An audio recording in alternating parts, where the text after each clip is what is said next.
Hi, I'm Warren from Contemporary Mystics, and welcome to my weekly platform for exploring spiritual insights that I've discovered from the mystic, contemplative, and wisdom traditions that I trust will enrich your own experience of divine consciousness.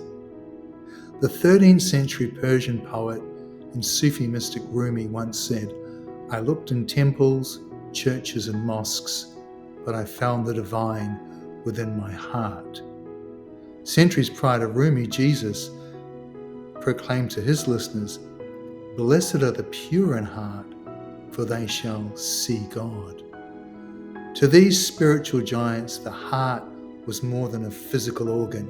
It was the medium for divine consciousness and encounter, the space in our innermost being where we experience and embrace the sacred reality of God. To the ancient mind, the heart was the seat of consciousness upon which life itself sat. It was a metaphor for our deepest level of self, where the very essence of our being is revealed. Yet to our modern minds, while we understand the heart is more than a physical organ, this mystical nature is mainly obscured because in our contemporary culture, the heart is primarily seen in a sentimental way and associated with our feelings and emotions.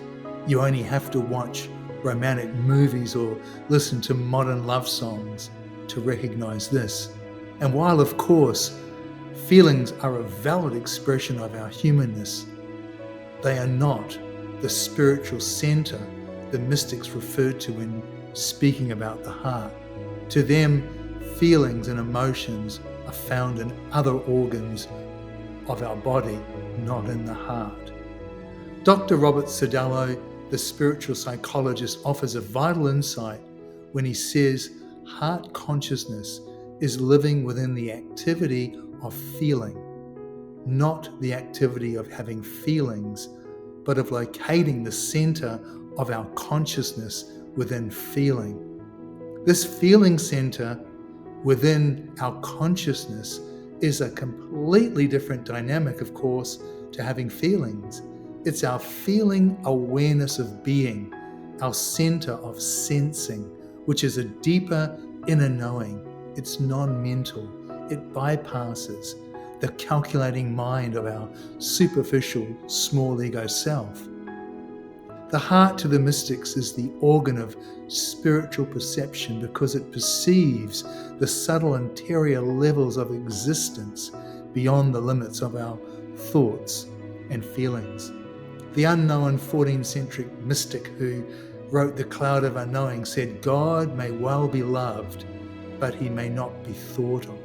He may be reached and held by means of love, but by means of thought, never." Truly experiencing God is a felt reality, not a reflective one. God is never a concept to be believed, but a reality to be experienced. It's a from the heart, not from the head encounter.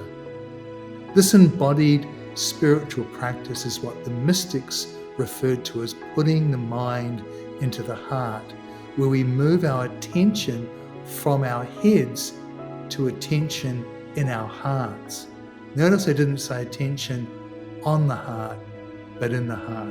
There is a very real, though subtle difference. This is because when our mind is in the heart, we perceive that everything is housed within this feeling center of our awareness of being. At this moment, we are grounded in a deeper level of consciousness, not accessible to our ordinary day lives, which by default are always subject to our small, external, and reactive ego self. The heart is the only center that true spirituality can be lived out from, because living from any other center is simply living by our own self-effort, our own spiritual striving, which leads to spiritual hypocrisy and even burnout. The mystic Thomas Merton called the heart the organ prepared by God for contemplation, which is the vivid realization that life and being in us proceed from an invisible, transcendent, and infinitely abundant source. The heart is the only true organ of awareness for perceiving the reality of that source, and by design, it can only fulfill its perceiving function to the degree that it surrenders itself in response to love, which of course is the very nature of God, love itself. The heart has an inbuilt safeguard that it can only truly respond in love from this relationship of surrender. The practice of heart consciousness, or what I call heartfulness, is that of deepening and enlarging our inner capacity to surrender to the fullness of divine love, which will always bring an abundance of life. It's only when our mind is in our heart that our minds can truly be quiet and still from the constant busyness and chattering, because it's only as we access our heartfulness that's our hearts are full and our mind can then truly be at peace. This is the spirituality of the heart. Thanks so much for tuning in today.